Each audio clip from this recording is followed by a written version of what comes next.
வணக்கம் மக்களே. கரூர் தாவேக்கா துயர சம்பவம் இன்னைக்கு ஒரு மாசம் கழிச்சு செப்டம்பர் 27 நடந்த ஒரு கோர சம்பவம். அக்டோபர் 27 சென்னைக்கு 41 உயிரிழந்த குடும்பத்தினரை வர சொல்லி மகாபலிபுரத்துல ஒரு நட்சத்திர விடுதியில அனைவரையும் தங்க வச்சு துக்கம் விசாரிக்கிறதுக்கு வர சொல்லியிருக்காரு மிஸ்டர் விஜய். இதுவும் வரலாறு காணாத ஒரு நிகழ்வாகத்தான் நாம பார்க்கிறோம். கரூருக்கு வந்தா விஜய்க்கு மரண பயம் அப்படின்னு சொல்லிட்டு யாரெல்லாம் கிளப்பிட்டாங்கன்னு தெரியல மக்களே. ஆனா கரூர் சம்பவத்தை பொறுத்த வரைக்கும் தாவேக்கா தரப்பினர் மேலதான் முழுக்க குற்றச்சாட்டுகள் இருக்கு, அவங்க மீதுதான் தவறு இருக்கு அப்படின்றதுனாலதான் நீதிமன்றத்துல தாவேக்கா தரப்பினர் 3 பேத்து மேலதான் எஃப்ஐஆர் பதிவு பண்ணியிருக்காங்க.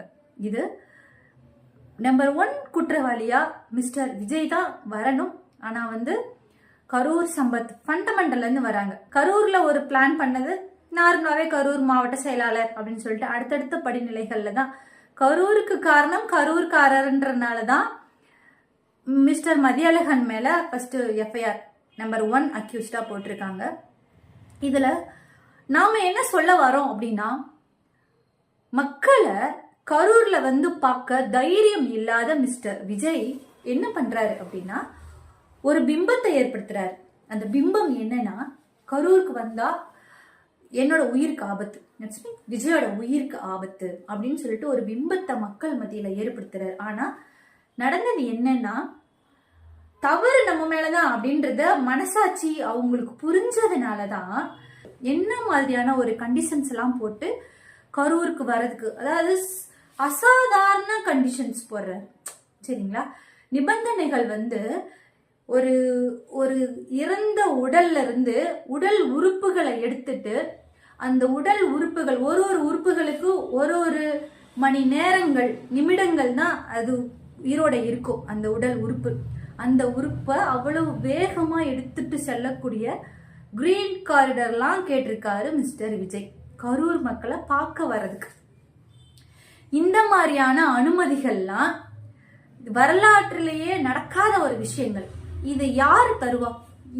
இதுக்கு மறுப்பு தெரிவிச்சதுனால அரசு தரப்புல இருந்து எங்களுக்கு அனுமதி வழங்கவில்லை, இப்படி ஒரு பிம்பத்தெல்லாம் கிரியேட் பண்ணி, அதாவது மிஸ்டர் ஆதவ் அர்ஜுனுடைய முழுக்க அவருடைய திட்டம் என்ன அப்படின்னா, தமிழ்நாடு முழுக்க ஒரு கிளர்ச்சி வரணும், வன்முறைகள் வெடிக்கணும் அப்படின்னு தான் ஆதவ் அர்ஜுனுடைய ஒரு நோக்கமா இருந்துட்டு இருக்கு.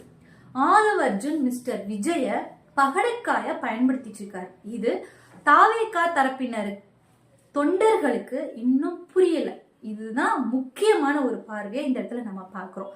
விஜய பகடக்காயா மிஸ்டர் ஆதவ் அர்ஜுன் பயன்படுத்திட்டு இருக்காரு. எந்த ஒரு அரசியல் ஞானமும் அரசியல் அறிவும் இல்லாமல் புஷி ஆனந்த் என்னெல்லாம் பேசிட்டு இருக்காங்கன்றது மக்களுக்கு தெரியும். ஆனா ஆதவ் அர்ஜுன் ரொம்ப தெளிவா மிஸ்டர் விஜய தவறா பயன்படுத்திட்டு இருக்காரு அப்படின்னு சொல்லிட்டு மக்கள் கண்டிப்பா சிந்திச்சு பார்க்க வேண்டும். ஏன்னா கரூர் துயர சம்பவம் நடந்த ஒரு கரூருக்கு மட்டும் கிடையாது, கட்சின்ற ஒரு பரப்புரைன்னு வெளியே வர்றதுல இருந்தே மிஸ்டர் ஆதவ் அர்ஜுனுடைய பிளான் என்னன்றது கொஞ்சம் பொறுமையா மக்களை யோசிச்சு பார்த்தீங்கன்னா உங்களுக்கு தெளிவா புரியும்.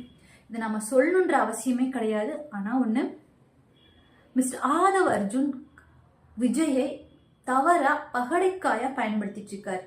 மிஸ்டர் ஆதவ் அர்ஜுனுடைய வரலாறை நம்ம கொஞ்சம் புரட்டி பார்க்கும் பொழுது, திலகவதி IPS அவங்களுடைய தங்கச்சியோட மகன் தான் ஆதவ் அர்ஜுன்.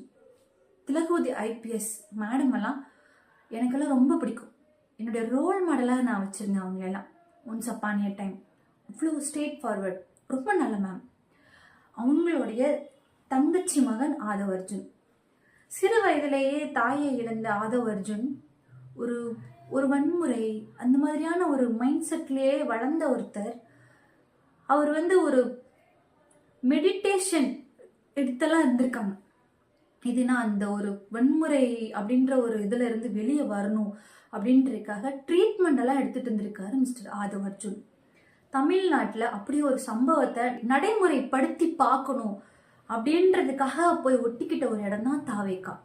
இது கற்பனையால சொல்லலை மக்களே. கொஞ்சம் ஆதவ அர்ஜுனுடைய வரலாறை கொஞ்சம் நீங்க புரட்டி பார்த்தீங்கன்னா உங்களுக்கே தெரியும். தமிழ்நாட்டில் இப்படி ஒரு விஷயங்கள்லாம் நடைமுறைப்படுத்தி பார்க்கலாம்.